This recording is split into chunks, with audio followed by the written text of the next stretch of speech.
L'arrêt, le crack, l'hécatombe sur le marché immobilier, quelques mots qui semblent être rentrés dans le vocabulaire commun. Que ce soit en France, dans d'autres pays voisins, tous ces mots sont à la bouche, notamment parce qu'en fait on subit une remontée des taux d'intérêt. Ça, vous le savez si vous suivez la chaîne.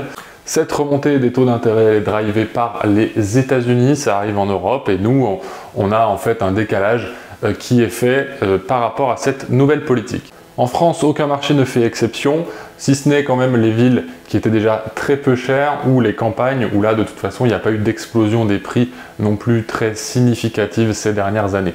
Le placement préféré des Français est mis à mal et nous allons regarder aujourd'hui comment peut-être nous allons pouvoir prédire un petit peu ce qui va se passer dans l'avenir. En effet, il est important de savoir comment se situer puisque l'immobilier c'est quand même un placement qui est réputé stable, mais là il va devenir de plus en plus volatile et incertain, ce qui n'est pas du tout au goût de tout le monde, que ce soit côté professionnel, les agents immobiliers ou les notaires, que ce soit côté particulier pour acheter sa résidence principale ou pour investir dans l'immobilier locatif.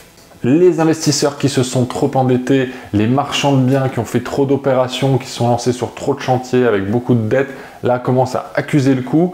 Et de l'autre côté, les propriétaires particuliers qui ne peuvent pas faire les travaux de rénovation parce qu'il y a les nouvelles réglementations, parce qu'ils n'ont pas le cash disponible, vu qu'il n'y a pas qu'une crise immobilière, il y a aussi d'autres secteurs qui sont touchés, notamment les entreprises technologiques ou autres, même si ça ne se voit pas encore aujourd'hui sur les marchés financiers et les marchés actions. Ça ne saurait tarder et du coup on va essayer de voir comment on peut se placer nous en tant que particulier dans ce méandre, on va dire, d'informations quotidiennes. Ce qui est sûr, c'est que des taux d'intérêt hyper bas n'aident pas du tout à avoir des niveaux de valorisation normaux, puisque les maisons individuelles, et en plus après la crise Covid avec jardin, se sont littéralement envolés au niveau des prix et même il n'y avait aucune négociation sur les biens à rénover, etc. Donc voilà, les gens étaient un peu aveuglés par le fait que l'argent était disponible facilement, mais n'ont pas vu sur le long terme, et chez Analyse Immo on aime voir sur le long terme, les conséquences en fait de cette politique monétaire. Dans l'imaginaire commun, la bulle immobilière doit exploser.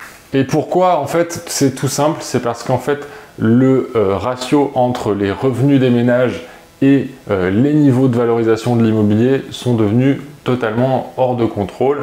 Et ça, on le voit très bien sur les derniers chiffres qu'on peut analyser.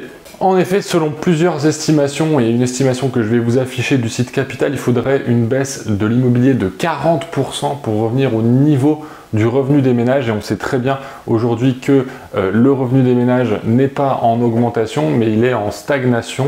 Les gens ont quand même demandé des augmentations par rapport à ce qu'on va appeler l'inflation et l'augmentation générale des prix, mais ça n'a rien à voir sur les niveaux de l'immobilier. En fait, les taux d'augmentation ne sont pas aussi rapides. Donc en fait, le fait que vous demandiez une augmentation de 2% par exemple ne va pas combler le fait que les prix de l'immobilier ont augmenté de 20% sur 5 ans. Voilà, bon, j'invente des chiffres là, mais le chiffre que je vous ai donné sur les 40%, il est très sérieux et vous voyez bien qu'on a encore une marge de négociation. Mais les dossiers des acheteurs ne passent pas en banque, ne passent pas au niveau des financements.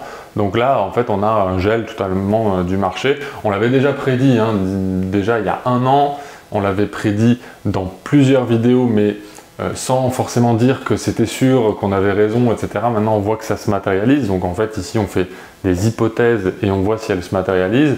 Et en fonction, on essaye d'en profiter ou de se protéger. D'ailleurs, cet écart entre le revenu des ménages et les prix immobiliers n'est pas nouveau, hein. Il commence déjà dans les années 2000. Alors en 2000, ce qui est bien, c'est que cette bulle a dégonflé, puisqu'on a eu d'abord le dégonflement des valeurs technologiques sur les marchés financiers qui ont fait qu'il y a des gens qui n'ont pas pu emprunter, qui n'ont pas pu acheter de l'immobilier. En 2008, bon, il y a eu la crise des subprimes aux États-Unis qui a été répercutée en Europe.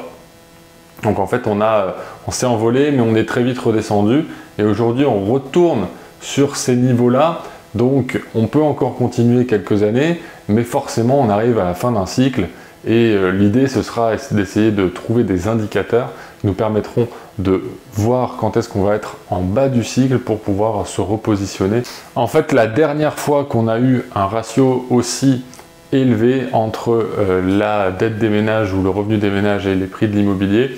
En fait, c'était la crise de 2008 justement. Donc, on peut encore continuer, encore une fois, mais on arrive vraiment au bout. Donc l'idée, c'est de rester un peu en cash quand même. Voilà, on l'a conseillé ici, alors que ce n'était pas forcément notre intérêt de conseiller du cash, puisqu'on vend de la prestation d'investissement immobilier. Enfin, on fait de l'accompagnement sur la chaîne YouTube et on crée une communauté autour de ça. Donc voilà, on n'avait pas intérêt à faire peur non plus les gens. C'est souvent ce qu'on peut reprocher aux youtubeurs pour faire des vues.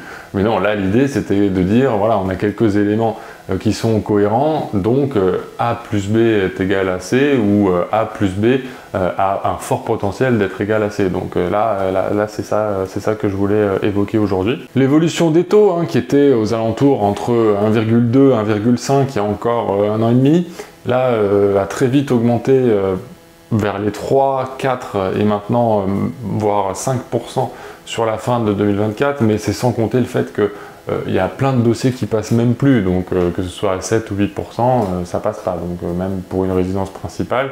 Alors il y a forcément des bons dossiers, des meilleurs que d'autres, mais la fin de la récréation a été sonnée bien sûr par les banques centrales et puis par les établissements banques commerciales. Alors bien sûr ça peut changer, on peut avoir un changement de politique qui fait qu'on va avoir une redescente des taux d'intérêt, mais elle n'est pas à l'horizon aujourd'hui. Et puis le jour où elle arrive, il y a des petits malins qui sont en train de se placer aujourd'hui avec du financement à 4% pour se faire refinancer ensuite à, je sais pas moi, à 2% plus tard. Donc ça c'est aussi de la spéculation. Et d'ailleurs il y a même des petits malins qui ne se positionnent pas du tout, qui ont du cash et qui attendent les défauts des gens pour pouvoir justement soit acheter aux enchères, soit profiter d'une baisse générale des niveaux de prix parce que les banques vont saisir les biens et puis vont les remettre sur le marché. Donc ça c'est le scénario bien sûr catastrophe où là on a forcément des baisses de moins 30, moins 40% qu'on évoquait plus tôt dans la vidéo.